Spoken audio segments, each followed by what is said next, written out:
Inverted vitrectomy technique. Unveiling the macula, a case of taut fibrovascular tissue in diabetic retinopathy.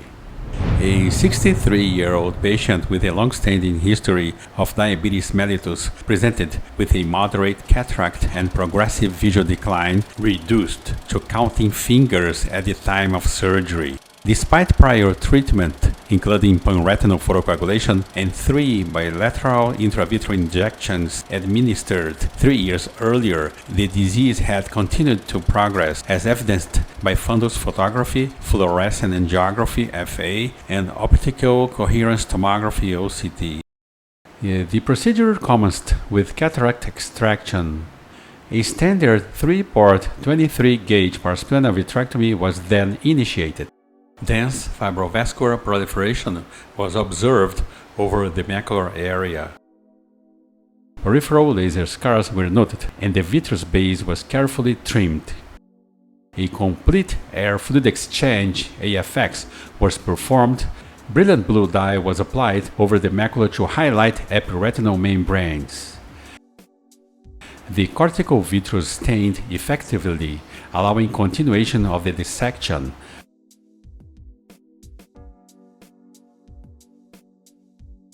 A 25-gauge serrated forceps was used to engage and elevate the fibrous tissue, aiming to separate it from the underlying retina.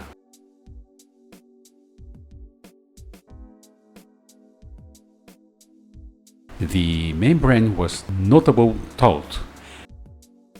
Once an edge was identified, it was peeled en bloc.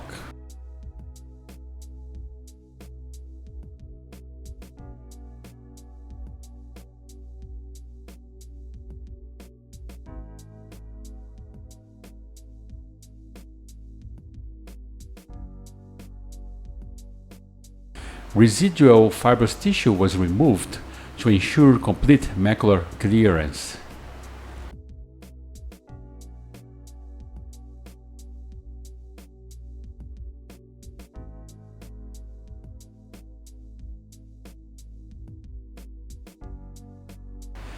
The vitrectomy cutter was employed to excise remaining tractional elements, thereby relieving stress over the macula.